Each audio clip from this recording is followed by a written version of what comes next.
On Your Side Tonight with Jamie Bold starts now. Good evening, and thanks for staying with us here at 7:30. Thank you for your service. 5 words that have been said a lot today on this Veterans Day. And while they are meaningful, tonight we want to go further. We want you to spend the day with a big group of local veterans. How big a group?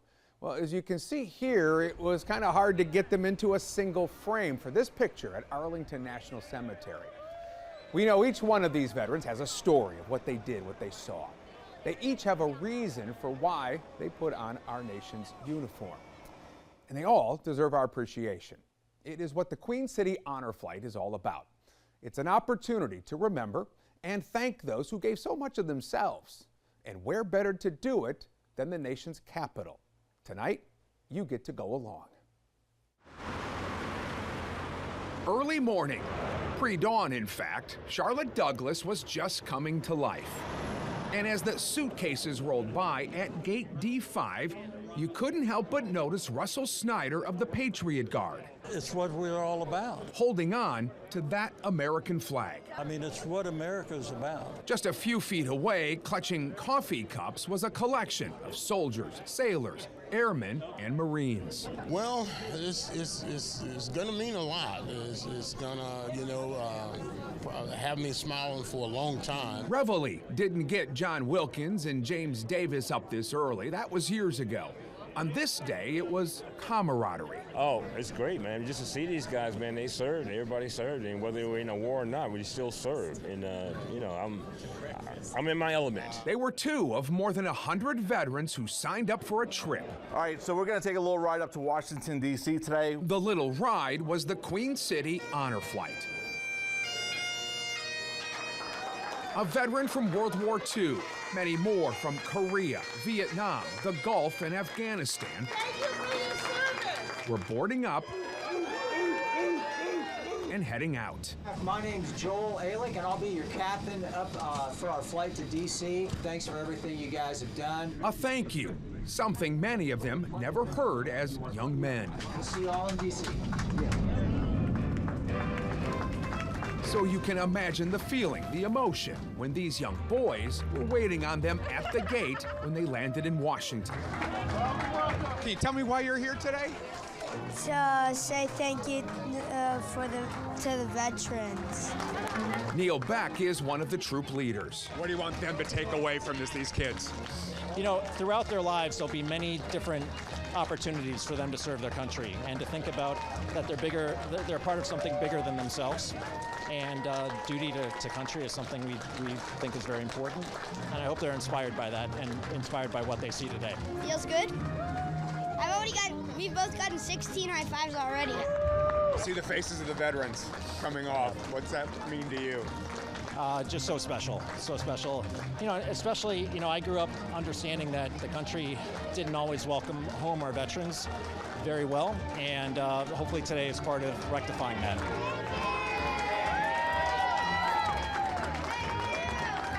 Quite a moment when they landed there at D.C. Now, the first stop on this trip after leaving the airport was a place where you don't talk, you watch and you listen.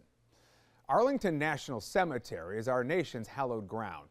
Its Tomb of the Unknown is its place of reverence. It's a place guarded by a sentinel, always on watch, where on this day a wreath was presented in salute of the Queen City Honor Flight.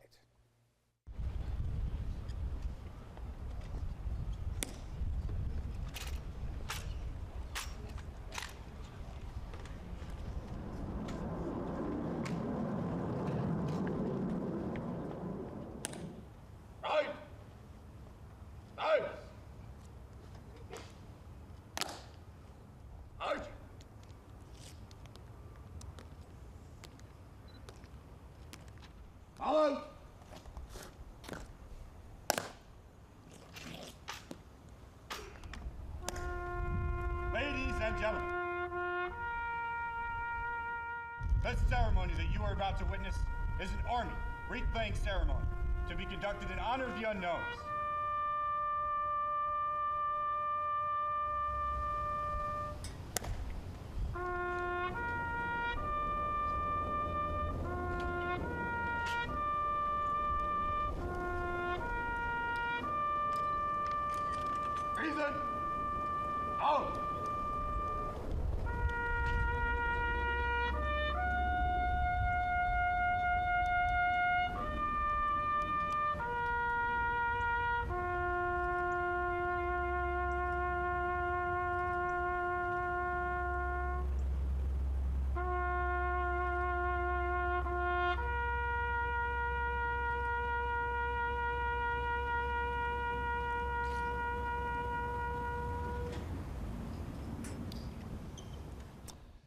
Always a moving scene. This spring will mark the 20th anniversary of the very first honor flight. The program, which has now flown more than 300,000 veterans to the Capitol, initially focused on those who served in World War II. Time, however, means just 1% of the more than 16 million who wore the uniform then are still with us today. Well, one of the 1% made the trip from Charlotte. He was the one who presented that wreath at Arlington. Kelly Bentley was in awe. At 97, he was seeing something new. I've never experienced nothing like this in my life. Never. I never thought it'd come to this. You know, it was a wonderful day. As the only World War II veteran on this trip, he was the center of attention at the memorial built in his generation's honor. World War II veterans are a testament to courage, sacrifice, and resilience. Bentley was a combat engineer, drafted at 18 in the waning days of the war. And when they dropped the bomb, that released me later on, you know what I mean? And I thank the good Lord for that, and that's why I'm here today. It's why he's able to be here with his son, Michael. He's always been my hero. Soaking in every moment. And for him to have the opportunity with the wreath at Arlington Cemetery and then the opportunity here, I'm overwhelmed. I'm overwhelmed. I wish I could have more family with me to share in this experience. And there was one member of the family they were thinking about. While Kelly avoided the worst of the war, his older brother did not. He was in a B-29, shot down by the Nazis. He spent 2 years as a POW. And his brother, once he came back to the States because of an injury, he didn't survive very long. Woodrow was an uncle Michael never met. Do you feel a presence today, maybe? I do, unlike any other that I felt. I mean, this has been just a special bonding day for my father and I. As we reflect on their sacrifice, we commit to preserving their legacy. A bond, father to son, veteran to veteran. What has that meant to you? Oh, it meant everything to me, yeah. Let us remember and celebrate the extraordinary lives of every World War II veteran who fought not just for their country, but for the ideals of liberty and justice for all. Coming up next here on Your Side tonight, we move to the other end of the Lincoln Memorial Reflecting Pool, where we were reminded there are scars etched not on the battlefield, but here at home. And this trip looks to continue their healing. Welcome back to this Veterans Day On Your Side Tonight special aboard the Queen City Honor Flight. Not everyone gets to, have a hero in their life that you get to experience this with. So, yeah, I'll remember it for the rest of my life. You resisted a little bit, but you're glad you got him to do it.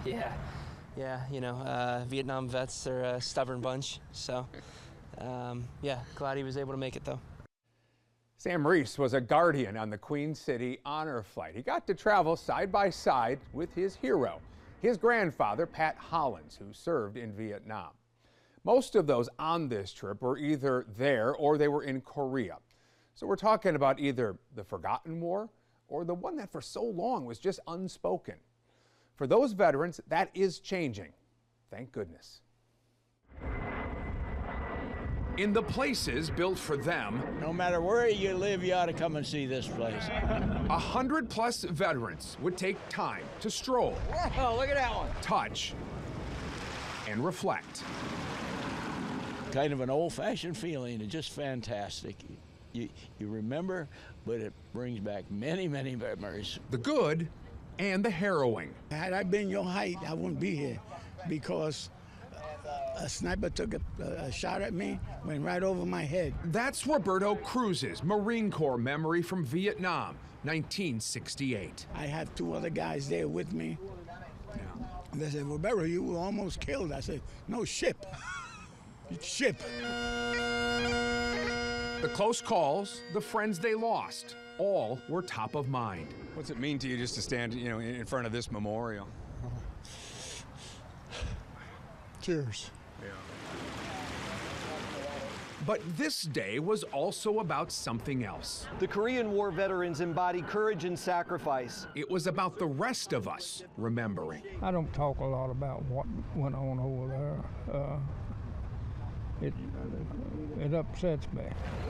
What the so-called forgotten war veterans did for Korea. We left a country that could have its own elections and be a democratic country, while trying to make some amends for those who came home from Vietnam. It wasn't very welcoming. I got spat at and everything. Mike Stubbs knows well the scars, physical and emotional. I'm a Vietnam veteran, 1966, 1967.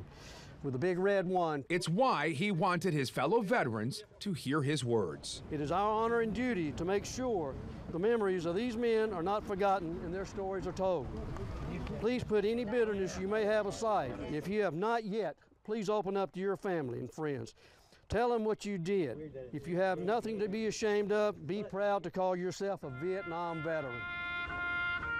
And one thing this trip teaches you, what these men would want you to know, what they're most proud of, is the flag they fought under and for.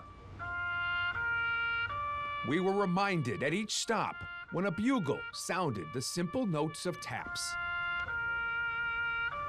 When the stars and stripes would be unfurled, then refolded. Before being handed to a veteran. What's this mean to you in your lap right here? There's no words to. You can't describe it. Nothing. Nothing that went on today. There's no words. Beautiful. Everything. It means a great deal. My class from West Point lost more than any other class. Charlie Williams graduated in '66. The names of 26 classmates are on this wall. Does it make it any easier at all, just knowing there's some recognition now finally for what you guys did? Well, yes. Every day there's recognition for what the soldiers did in Vietnam, and they did a hell of a job.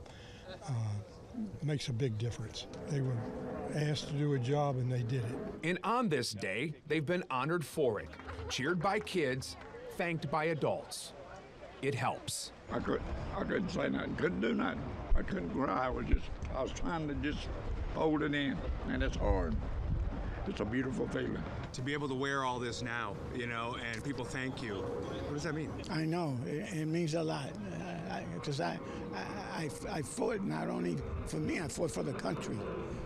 That's what it means to me. As it right there, they fought for our country. They didn't set policy, didn't define the mission, they just answered the call. They did what was asked, what was required. And they did it with uncommon bravery while making uncommon sacrifices. Something this day was all about recognizing, finally. Before leaving the Vietnam Wall, it's worth hearing again what many of these veterans faced. Not just over there, but over here. You come back, and the first thing you hear is take your uniform off and travel in civilian clothes when you get back to the States. Charlie Williams reminds us. And you wonder, what is this? And then there's nothing. You come back, you go do your job. No recognition for what has been done. No recognition for these young men and women who lost their lives there. It took years, but change finally came. You see it in the jackets and hats they wear proudly. Service no longer needs to be hidden. Mail call, mail call. And as the jet that took them to Washington brought them home, mail call. Came words of thanks. Each veteran's name was called out. Each one was handed an envelope filled with cards and letters, heartfelt words of appreciation, something tangible to hold on to. But perhaps the biggest moment of this long day came upon landing, a moment to hold on to. It won't completely erase the memories of what happened all those years ago, but it adds something new to them.